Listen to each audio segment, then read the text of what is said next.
Yo, what's going on? It is time to talk about those Denver Nuggets, my girlfriend's favorite team. Now, Zeke Nnaji, as you guys know, if they were to trade for Russell Westbrook, basically the only player that they seemingly would trade is Zeke Nnaji, as they went out, not only brought back DeAndre Jordan, but interestingly enough, this was a team that they went out and they got themselves Deron Holmes, which in my opinion basically means goodbye Zeke Nnaji, because Deron Holmes can play the center position. He's the center, but he could play the power forward position. Plus they have Michael Porter Jr. who can, whenever they need Aaron Gordon to sit down, can play the power forward position. And they can, besides that, I guess you could say they can go small ball with Christian Brown or Payne Watson or Hudson Tyson or Julian Strawther if both Gordon and Porter were sitting. But Zeke Nnaji making like $8.8 million is the guy who seems to be the most likely to be traded, even if they don't trade for Russell Westbrook. But it seems like Russell Westbrook is going to be the guy. They need a backup point guard. Russell Westbrook, at this point in his career, it would be their sixth man. He's a guy who can score with ease.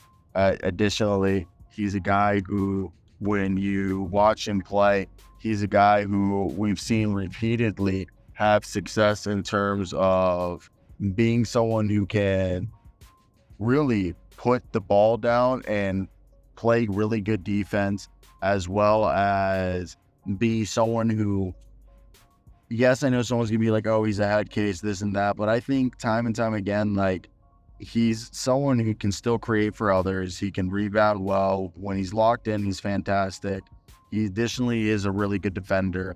I just think for $4 million, you save money on the luxury tax bill, and I think it'll get you actually below the apron, and you get like a Hall of Famer. I know some people are gonna like, I don't know why Russell has so much hate, but Zeke Nnaji at this point, yeah, he's this big old 7-footer who can play power forward and center, but like he barely played last year. He had like 3 points a game and 2 rebounds, and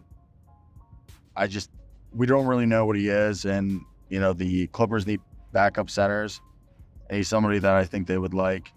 I know there's actually a possibility that you could trade if they want to pay more on the luxury tax bill, or if they wanted to trade a few contracts, they could actually get PJ Tucker and Russell Westbrook just straight up for Zeke Nnaji. I mean, obviously they would have to pay a shit ton of money on the luxury tax, or they could package a few of those guys that they've drafted.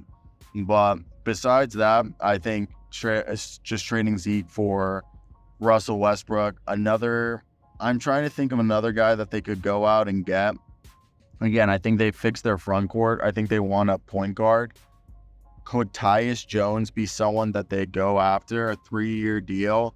But I don't know what you would do. What would that deal even look like? Zeke is making 8, and Tyus Jones is a guy, I think he's going back to Washington at this point, but your assumption is maybe you use him in a sign-in trade for a guy for a backup point guard, because I think that's the one position you need somebody. You don't have a backup point guard. You traded Reggie Jackson, and I think as we look at the markets, it's not pretty, and I'm not saying that they have I think Zeke's the only guy you could really use to try to go out and get yourself somebody. I mean, would you sign and trade for Markelle Fultz?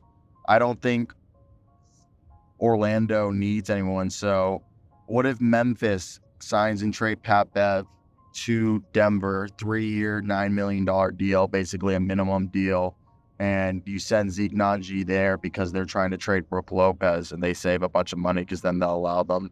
I mean, I think it's pretty dumb. Another example is like, I guess the same thing that Cameron Payne to be says Zeke to be a backup to Joel Embiid, but I think they're good there. Same idea would be Jordan Goodwin, to sign him to that 3-year, $9 million minimum deal, something along those lines. Send him in a sign and trade. Send Zeke in a sign and trade to Memphis, who's a guard who can play on or off ball and is a good defensive guy. It's, get a little bit of scoring for each other. Outside of that, I don't think Detroit cares for anything like that. And for Malachi Flynn, I don't think Patty Mills with Miami is going to do anything like that. So outside of deals like that, I just don't see one happening because of how the point guard market is just barren. And I don't think Tyus Jones is going to take such little money. I think Kyle Lowry just wants to kick it back home in Philly. So for me, that's a done deal. I really think it's the LA one, and maybe they find a third team to dump Zeke Nnaji's contract.